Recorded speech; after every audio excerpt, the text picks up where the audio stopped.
Hello everyone and welcome back to another episode of Frank Finance, where you can get your honest financial information and your questions answered. Today's discussion is going to be Dave Ramsey is right. Now, I don't agree with everything he says, but I do want to talk about how Dave Ramsey's baby steps compare to maybe my own, because I never actually looked at Dave Ramsey's stuff until later in my career. And what I find interesting is I'm almost spot on with him, but there are certain areas that I think are a little bit crazy and I think are not necessary. But overall, he gives very sound, great advice to becoming a millionaire. So let's get to it. All right, so what are Dave Ramsey's steps? So Dave Ramsey's steps are in front of you. He's got 7 steps in total in his book. Step number 1 is to get an emergency fund of $1,000 out there.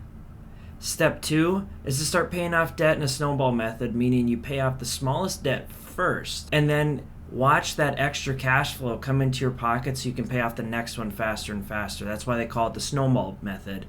If you were to go the other direction and you were to pay off the large debt first, it would be called the Avalanche Method. Then once you get that going, the idea here is to get 3 to 6 months worth of savings out there to add to that $1,000 emergency. After you get to that point, you start investing 15% of your earnings into a tax-advantaged account, whether it's a Roth or a 401k traditional. Next is to start a fund for your kids' college. Step 6 is to pay off your home early. And step 7 is basically to just watch everything accumulate and to give back and enjoy life. Now, what I find interesting about all of these methods, although they are sound and amazing, I wanted to compare this against what I do. And so let me show you my thoughts on how I have approached my own personal wealth building. It's slightly different.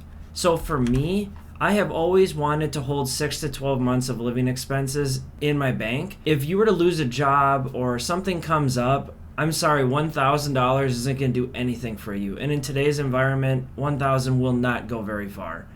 And it's not something that you couldn't put on a credit card for a 1-month blip. So $1,000 to me is not really a step. Next, employer match. If your employer gives you a match, go after it. The reason why I don't do this right away is because typically there's a period in time where you are trying to get to a vested period before they even match. And so realistically, you sometimes have a year here to save up step 1 earlier in your career, and step 2 will just come naturally and you match what your employer gives you for a 401k. Third, max your HSA. You cannot look back on an HSA. You cannot go backwards in time. This $3,500 roughly that you can put in every single year, you cannot go back and catch up on that. And it is one of those items that is one of the greatest savings out there. You're saving 20 to 30% on all healthcare costs by having your HSA, because HSAs go into an account, they grow via the market on a non-taxable basis, and then you draw on it to pay healthcare bills for free. Please think about this if you have an HSA.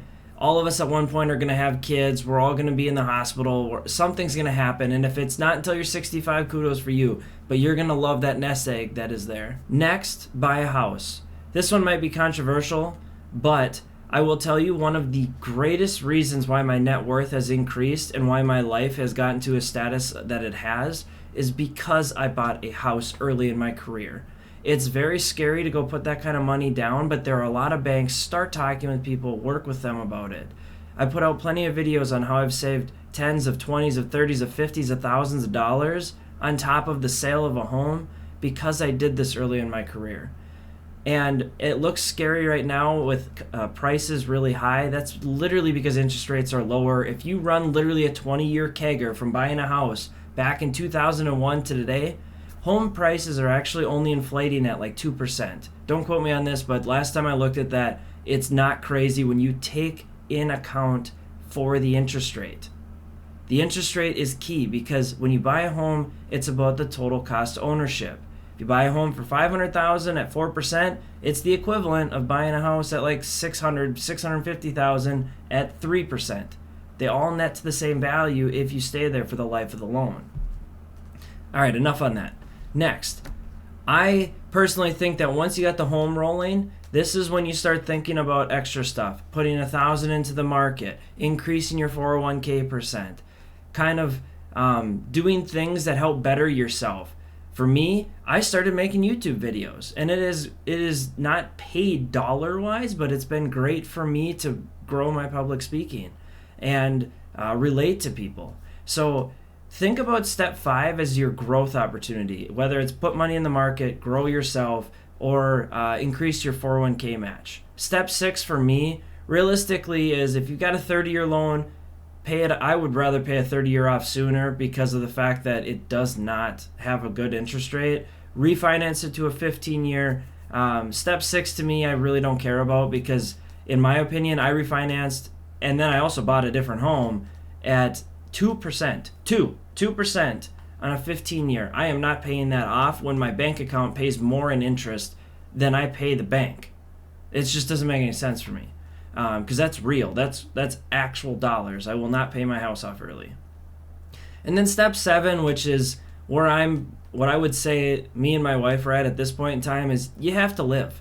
When you have steps 1 through, call it 5, in a good run rate perspective, you're going to be living just lavishly and enjoy it. Let me show you why, if you're still with me, why this is important here. So where I think there's a big difference is Dave Ramsey talks about 15%. I say employer match is enough.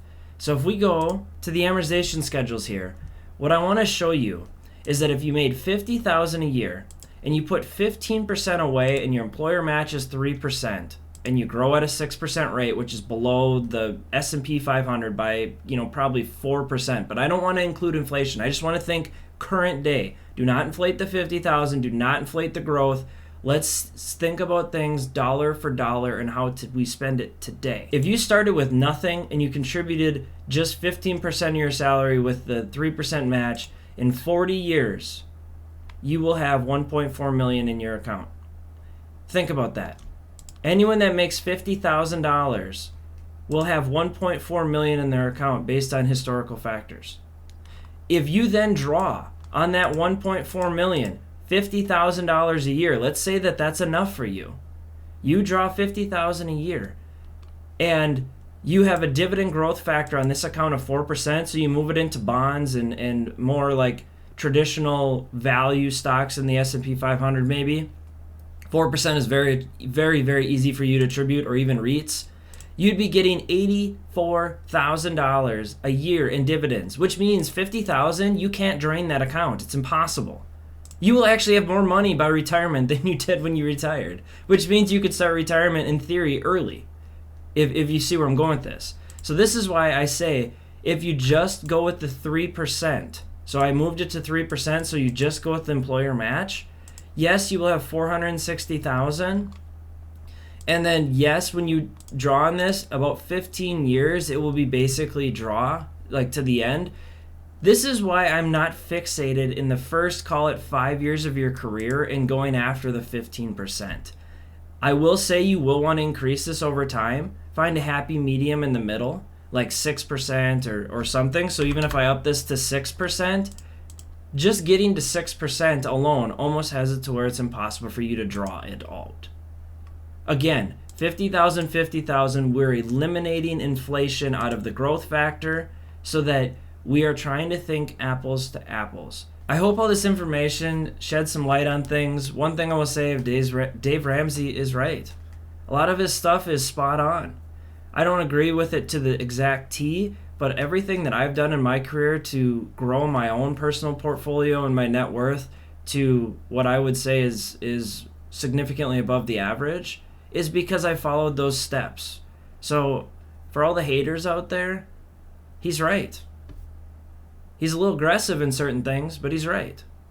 So hopefully you found this information useful. Hopefully you are following steps very similar. Now there is more ways than one to find this method, but it's all the same concepts and they follow the same path, and it's why, the majority of millionaires don't make above 6 figures. They follow this exact path to get to retirement. Again, that's a Dave Ramsey study, so you'll have to look that one up. But anyways, hopefully you have a great day, and we'll talk to you again soon. Bye.